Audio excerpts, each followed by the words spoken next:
Dust whispered across the flat earth when Caleb Rowe's wagon rolled into town, the sun settling low over the rooftops like a lantern waiting to burn out. He held the reins in one hand, the other resting on the edge of the wooden seat where his 4-year-old daughter Annie perched, her golden hair stirring in the mild breeze. It was an ordinary day, the kind where chores and silence filled the hours, until he saw her.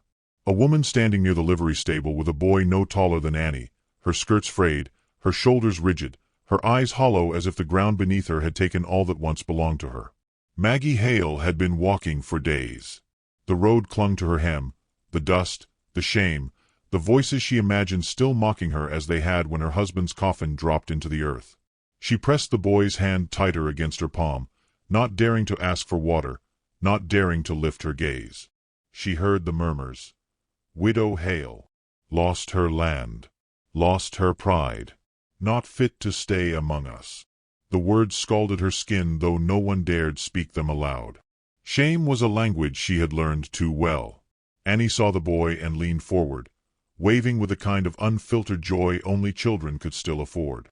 The boy shrank, clutching Maggie's skirts, but his eyes flickered with hunger, curiosity, the small ache of wanting. Caleb followed his daughter's gaze and saw the widow. Something struck his chest, not pity, but recognition. He had known the look of one hollowed by grief. He stepped down, boots crunching on gravel, and lifted his canteen without a word. She shook her head, stubborn even as her lips cracked. But her boy snatched it, gulping greedily, and Maggie, humiliated, let it happen. Caleb's voice was low, steady, as if speaking to a wild creature that might bolt. "You've lost everything," he said, "and I want someone to stay." He did not know the words until they left him, yet once spoken they could not be taken back. Maggie blinked, her body rigid, torn between the insult of charity and the mercy of it. Around them, the town's eyes fastened like nails. A woman at the mercantile window hissed to another, "He'll take anyone under his roof now." Shameful. Maggie's face burned hotter than the sun, but Caleb only set the canteen in her hands and returned to his wagon. "Come," he said. "It's no favor. It's supper." She hesitated until her son tugged her arm. Hunger decided faster than pride. She followed.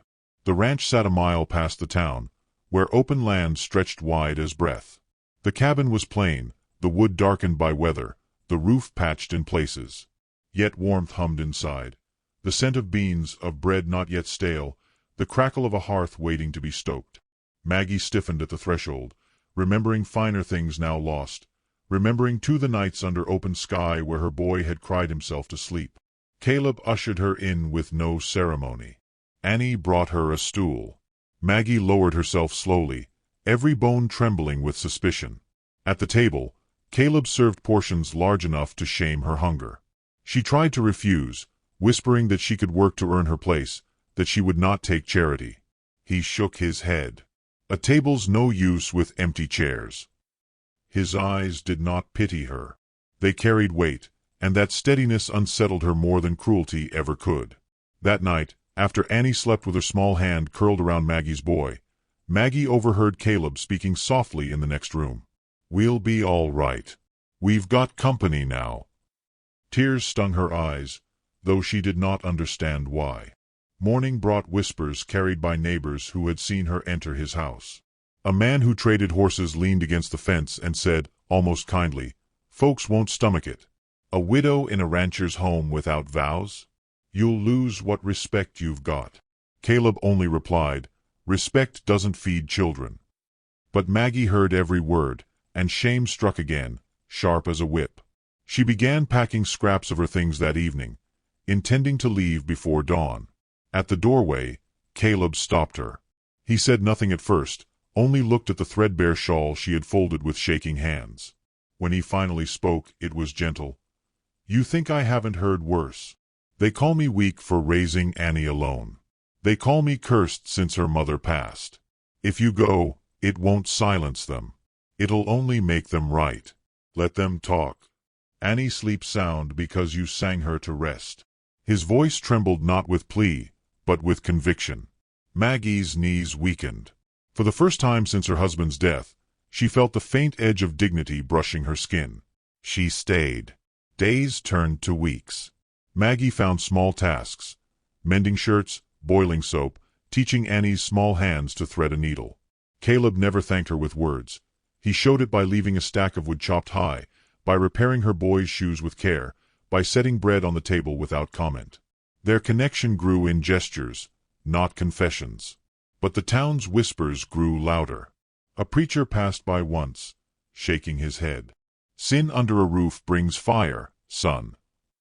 Caleb's jaw clenched, but he did not answer. Maggie lowered her head, the shame heavy as ever, though now tangled with something more dangerous: belonging. One evening, while tidying the trunk she had carried since marriage, Maggie found a folded paper hidden in her late husband's Bible. Her hands shook as she read. It was not scripture but a contract. His scrawl signing away their land, their livestock, and her labor, promising her to debt holders in exchange for one last wager. He had not only left her penniless, he had sold her freedom.